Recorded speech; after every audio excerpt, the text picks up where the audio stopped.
Oke, bismillahirrahmanirrahim. Assalamualaikum warahmatullahi wabarakatuh. Ketemu lagi di channel kami 3P, para pencari petunjuk. Sekarang kita ada di episode 49, dan judul yang akan kita bahas di episode 49 ini adalah burung juga umat seperti manusia. Nah, ini kenapa burung itu juga umat? Ternyata di Al-Quran itu banyak sekali kalau sebenarnya yang Lebih 20 ayat mungkin, 20 ayat lah ya. Itu yang spesifik membahas tentang burung. Jadi burung itu tidak langsung hewan gitu ya. Biasanya kalau hewan kan macam-macam, ada ikan, ada burung. Tapi ada hewan dan burung. Saya bingung ini ada maksud apa ini Quran. uniknya di Al-Quran itu burung itu seolah-olah spesies sendiri. Padahal kalau kita lihat sehari-hari ya seperti itu. Ya hewan. Nah, di sini kita akan mulai dari surat Al-An'am, surat 6 ayat 38. Di sini berbunyi, tidak ada seekor hewan pun yang berada di bumi dan burung-burung yang terbang dengan kedua sayapnya, melainkan semuanya merupakan umat juga seperti kamu, manusia.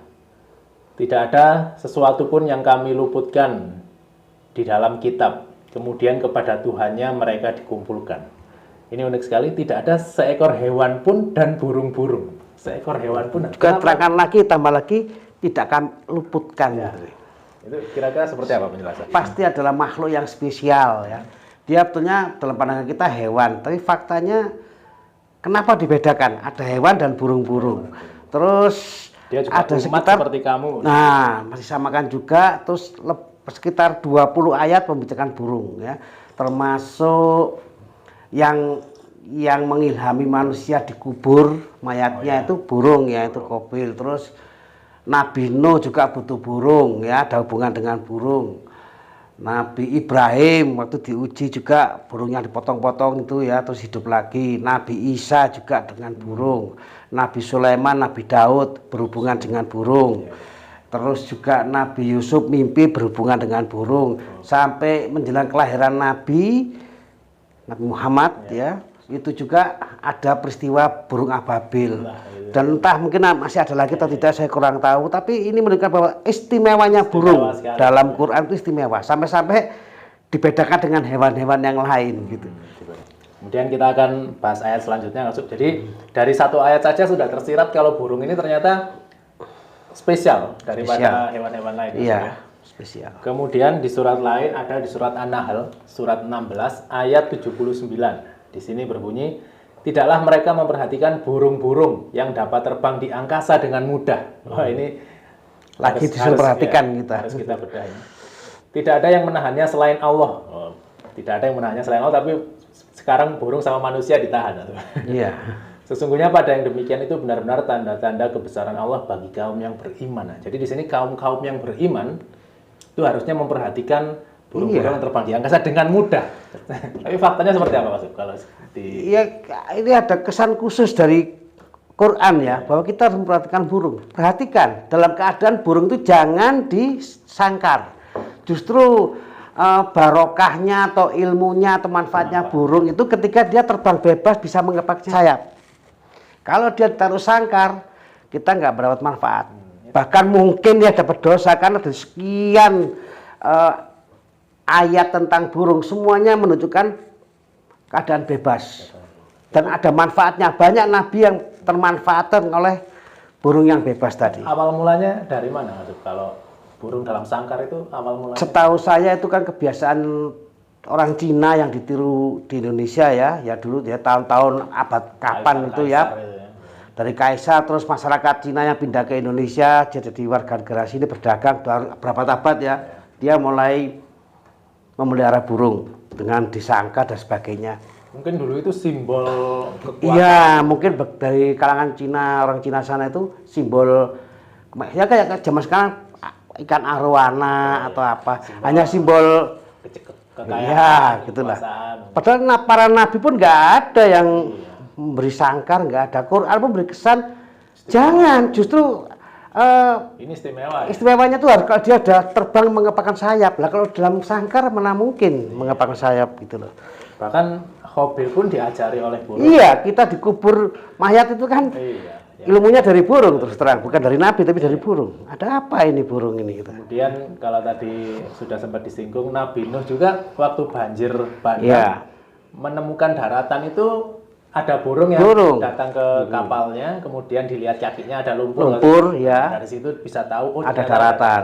Ternyata manfaatnya itu besar sekali. Memberi petunjuk, membantu manusia lah gitu. Tapi sayangnya di dunia sekarang ini burung-burung itu menjadi Iya, hiasan pribadi dikurung. Ini ada yang salah nih pasti. Seharusnya umat Islam menjauhi sikap seperti ini. Padahal di sini di ayat tadi jelas di An-Nahl sesungguhnya Perhatikan demikian burung. itu terdapat tanda-tanda bagi orang yang beriman. Nah, kalau kita mengaku beriman, kita harusnya Paling nggak burung itu harus diselidiki. Memperlakukan burung Iya, perlakukan dengan gitu.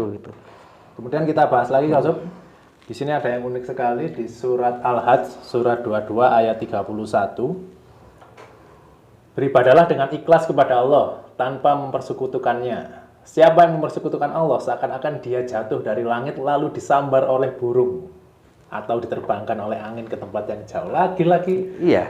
Seolah-olah burung ini alat nyawa untuk membantu ya. tentara Allah untuk Iya, untuk ya. yang langsung ketemu manusia mungkin. Iya, mungkin itu tentara yang langsung ketemuan sehari-hari. Kalau malaikat kan mungkin manusia tidak bisa melihat. Sedangkan Iya. yang langsung kontak dengan manusia sepertinya Sejak zaman Kabil sampai Iya, hari ini, sampai hari ini. bahkan drone yang dipakai sekarang ngetop itu pun Iya. niru gayanya burung kan. dan banyak sekali Terbang, ya, membawa. manfaatnya. Seperti contoh aerodinamis pesawat itu kan juga mencoba. Iya.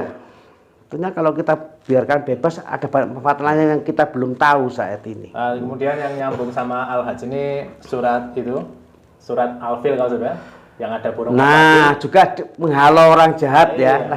Burung ababil itu sama di surat ini ternyata mengindikasikan kalau mereka itu tentaranya Allah yang Nah, ya. langsung. Kenapa nggak gempa bumi atau banjir atau Iya. apa yang lebih normal kok aneh burung bawa Iya. itu ya ababil. Laki-laki kayak tentara Allah ini. Iya, luar biasa sekali. Tapi dalam keadaan dia harus bebas, laki-laki Iya. harus bebas, nggak boleh dikurung. Kemudian satu surat lagi yang kita bahas di surat An-Nur surat 24 ayat 41. Tidaklah engkau tahu bahwa sesungguhnya kepada Allah lah apa yang di langit dan di bumi dan burung-burung yang merentangkan sayapnya senantiasa bertasbih. Nah. Kenapa? Maksudnya di langit dan di bumi dan burung-burung. Ini Kenapa unik nggak hewan sekali. lain kok burung-burung? Dan itu dihubungkan dengan merentangkan sayap. Iya. Kalau dalam sangkar mana bisa merentangkan sayap bebas ya nggak bisa. Masing-masing sungguh telah mengetahui doa dan tasbihnya. Luar biasa. Allah Maha mengetahui apa yang mereka lakukan. Jadi salah satu tasbihnya burung itu adalah dengan merentangan sayap atau terbang bebas. Kalau mau kita cari solusinya bersama-sama, kalau sebenarnya mungkin kan di Indonesia ini sudah banyak ilmuwan, sudah banyak mahasiswa-mahasiswa yang bergerak di bidang itu, pecinta alam. Mungkin ayo kita Saya berharap itu mahasiswa atau perguruan tinggi atau ilmuwan apa sarjana tuh selidikilah burung dengan ini gitu loh ya. Apa manfaatnya? Minimal untuk orang biasa seperti kita ya, kita di Indonesia punya 514 kota.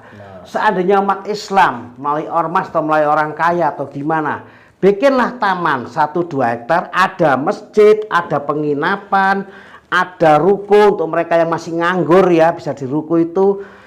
Mungkin kalau rumah jompo atau apa, tengah-tengahnya tuh bikin lapangan, pohon-pohon taruh di situ untuk peresapan air dan udara segar, di antara pohon yang disukai burung. Nah, lepaskan burung di sana bebas, jangan main sangkar lagi. Itu saya kira lebih barokah itu ya, terutama burungnya bisa bebas. pasti. Ciri khas lah ya, Islam itu ciri khasnya harus punya masjid dengan lapangan luas dan burung bebas. Itu jadikan ciri khas. Jadi kita bisa ikut mewarisi apa yang diwarisi para nabi itulah. Dan jadi apalagi di Indonesia kan, apalagi di dunia ini sebenarnya pasti dengan banyaknya orang yang bergelut di bidang itu banyak cara lah, bisa lah burung itu tidak disangkar, pasti ada caranya lah gimana. Ya tadi dikasih alam buatan tadi menjaga ekosistem juga kan ekosistem. Betul ya.